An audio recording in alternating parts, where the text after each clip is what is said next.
Hi, everybody. My name is Marlo Torres. I just wanted to explain my experience being deported from the United States to the Philippines.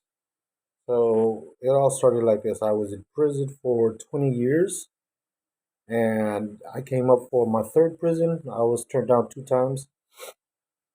On my third time, they told me that they were willing to grant me parole if I would accept deportation. And they gave me a choice, either accept the deportation or they're going to set off my parole for another 10 years. So that would be 30 years locked up. So I was looking at another 10 years. So when you're locked up 20 years, you don't really have too much of an option, right? It's either do 10 more years or get deported. So naturally, I needed freedom. I wanted my freedom. I felt like I was ready for the free world. So I took the deportation. Within a week, I was on a bus to an ICE unit. I believe that was somewhere in Houston. Yeah, it was in Houston, Texas. And I spent a week there. Within that week, I got a phone call from the Philippine embassy. And all they wanted to do was let me know that they were accepting me to the Philippines, that they were deporting me from U.S. They asked me questions about if I had any family there. I said I did. I just need to find out where they are or uh, get a contact information so I could have them ready for me when I get out or when I land. And yeah, and that was pretty much basically it was pretty much a waste of time talking to a Philippine embassy. They couldn't help me at all. So within another week, boom, they woke me up around 5, 6 o'clock in the morning. They got me dressed, man. They gave me some corduroy pants with bell bottoms, big old shirt, 3X shirt with butterfly collars, man. I look like a straight clown from the 1970s. And this is how they dressed me. Uh, right? So they put handcuffs on me. I was handcuffed from the front. I packed up all my property, which was all in one single bag. So 20 years of my life was in a little bag. Uh, so they put me in a van and they drove me to the Houston airport. Right. So I was in the Houston airport. We're going to Los Angeles. So, so we flew all the way from Houston to LA. And mind you, I was escorted. I was escorted by two ICE officers, um, and I was also handcuffed. So here I am walking down the airport lobby with handcuffs on, with Jack over here and Jill over here, the ICE escorts. So I definitely look like a criminal, right? It's not only humiliating, but I felt like it was degrading. And I had no money. I had money. It was like maybe about 20 bucks. I had $20, man. That's how much I had in my bank account at the time. I didn't get no time to get in contact with my family. I didn't get no time to get contact with anybody in the Philippines because I didn't know anybody in the Philippines. So there I was. We flew from Los Angeles to the Philippines. It took us 12 hours. We had a stopover, or yeah, we had a layover in Hong Kong for like 3 hours. From Hong Kong, we hit it to Philippines. Once we landed in the Philippines, man, I was dead tired for some reason. I was jet lagged.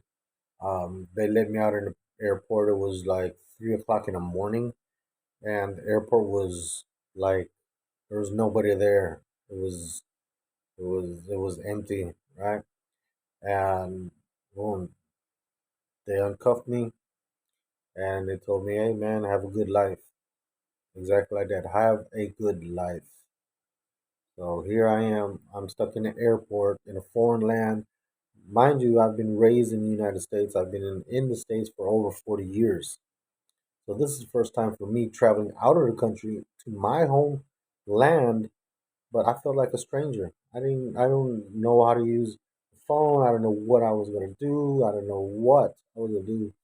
So I stood there in the airport. I hung out there for like 2 hours, man, because I didn't know what to do, man. And I didn't even have my number, phone number, or anything. I didn't have no money, so I was walking around and I seen, I believe, uh, where they exchanged money. So I took my $20. I don't know what the going rate was or nothing. I was like totally stupid at this point, right? So I gave them my $20, and they gave me like what 200 pesos or something like that, or 100 pesos, or I don't know what it was, man, but it was nothing, man. So it was just some change, and everything I seen was more than what I had. So I decided to. I guess I'm just gonna walk around and see if I can get any kind of help, man. So I started walking around Philippines downtown. I was going downtown. I ended up in. I caught a ride, and it took me to Ermita, yeah, Ermita district. And the reason why I ended up there is because I was looking around and I was asking if they had any Salvation Armies. And because I was familiar with the states that they have Salvation Armies, I would help you, uh, put you up or get you on your feet or whatnot in the states. So here I was walking around looking for a Salvation Army. I happened to find the Salvation Army. It was crazy because I don't know no place or any place. I would just ask people, Salvation Army, Salvation Army, Salvation Army, and then I didn't speak the language. So, good thing that Philippines, the people do understand English. Not all of them, not everybody. They're really uncomfortable speaking English. It is taught to them, but it's like a second language. They say it's a primary language, but it's not. It's secondary, and they feel funny when they speak English. So they're and they look at me. I'm speaking perfect English, and they're laughing at me. I'm like, what are they laughing at? Oh, they're calling me a foreigner. So I have to take it, man. I am a foreigner, man. I've never been here in my life. Even though I'm 100% Filipino, I was a foreigner. I was caught in a land that I didn't that didn't know me anymore. So I knocked on the Salvation Army door. They told me that I asked them, hey man, I need some help. I don't have a place to stay. I don't got no money. I don't got no food or nothing, man. And I just need help, um, trying to get established, man. And they literally told me that they don't do that here in the Philippines, and they don't take in people or whatnot. So I'm like, wow. So I ended up hitting the road. I started walking around again. Walked a couple blocks and I seen a church. I walked by the church and someone told me to go inside. So I went inside. I went inside and as soon as I walked inside, there was a security guard there, and there was another lady. They were sitting there talking. So I seen the security guard, and naturally, I got scared and I walked out because it's unusual, in the states to see a uniformed guard at a church. So I got scared and I started walking out. So when I was walking out, he called me back. He asked me, "Hey, what do you want? What are you looking for?" I told him, "Hey, man, I just got here. I just landed in the Philippines, man. I'm looking for a place to stay. I don't have no place to stay. I don't have no food. I don't have no money, man. I'm trying to find my family." So yeah, he started debating with the other girl, and they decided to let me stay there. And Uh, I asked him for a phone. I did have a couple of numbers. I had to dig them out of my my bag. I was able to call there because they had a phone where I didn't have to pay any money. So I was able to call back home. It took me about 5 or 6 times try to get in contact with my mom. I didn't get in contact with her the first day. So there, I asked him if I could sleep there, and the guard, I guess he just started his shift. He was in night shift. It was like 5 o'clock in the afternoon. So he told me you could stay right here for right now. You could rest until I talk to the the priest or whatnot. And later on in the morning. So yeah, the girl that he was talking to actually owned a store down the road. It was called a Sorry Sorry store, and I guess she felt my struggle, man. She came back. She went off and she came back with a box. And the box was love, man. It was full of food. It was full of canned goods, sardines, tuna, bread, soups. Everything that I was eating literally, in prison for 20 years. So I knew this was a blessing, man. So yeah, I ate a couple of soups, or ate canned good, and I thought I was great, man. So I was looking for a place to sleep, man, and I didn't find it. I didn't want to sleep on the floor. He said you can sleep right there on one of those pews. So yeah, I slept on one of the pews in the church, and I was thinking, is this what I actually prayed, guys. I actually prayed to be free, and in my mind's eye, my freedom was being out in the States, starting all over again, and that was my that was my wish. That was what I was praying for, my prayer. But now I didn't see it back then, but now that I look at it, it was a blessing. I was freed like I wanted. I asked for it. It wasn't like I wanted it or like I visualized it, but it was free in the Lord's eyes. In His eyes, He put me in a situation where I would start fresh. I wouldn't have any trouble with any of the older people that I used to hang out with. And everything was like brand new. I didn't have no crimes here. Nobody was looking for me. I wasn't under any parole or anything. I was laying there on the pew thinking about all that. And I'm thinking, I ain't got no place to stay or nothing. But and remember, this is now that I'm thinking. Back then, I was thinking, what am I going to do?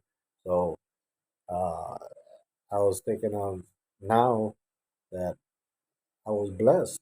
I was really blessed. You know what the feeling is of being blessed? That I was in the hands of the Lord. He let me sleep in His house until I got on my feet. So now that I think about it, I know it was a blessing. I know everything about it was a blessing, but it was just a struggle. The humiliation and being degraded. It was overwhelming. Yeah.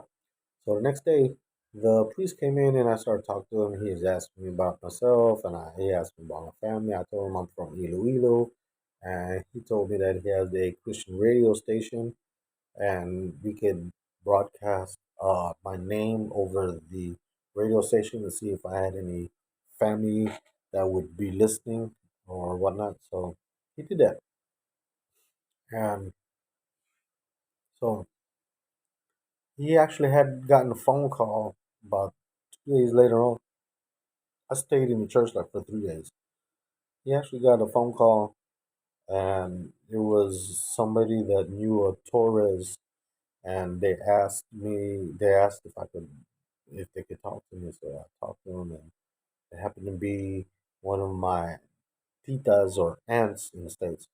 Titas here in the Philippines that lived in Antipolo, and she gave me a number to my mom because they had called her or whatnot. It was kind of crazy that she just happened to be listening to that show, and it was so. Now that I look at that, that was also another blessing. So she gave me a number, called my mom. So I called my mom, and my mom told me, "Yeah, that's your tita right there. She has a house. She's watching. My other tita lives in the States, and she had a house in Antipolo, and this was her sister, another one of my titas, watching the house. So she told me that, yeah, your tita here said that you could stay at that house and get started right there.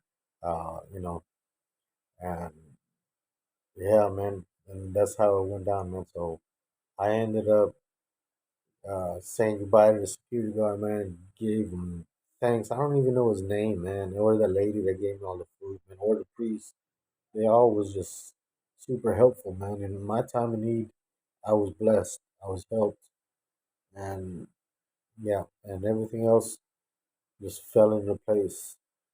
I'll probably make another video, man, and tell you. a little bit more on the update side or whatever. But yeah, my experience, man, being deported, the way they handled it was really awful, man. And I don't wish that upon anybody, man, because it was felt like an animal, man. Felt like, I don't know, worthless. Felt like a criminal, all in one. And that was something that I always remember, man. And I just want to share that with you guys. And you know, I know there's a lot of talk shows or whatnot of people trying to get help, or I don't need all that. I've really literally helped myself here. From very bottom to, I ain't gonna say I'm rich or I'm just I'm still struggling, but I understand that every day is a struggle, and we just have to live with it. We just have to make right decisions and have faith. Always have faith. Always pray, man. Amen. See you guys later. Next video. Bye.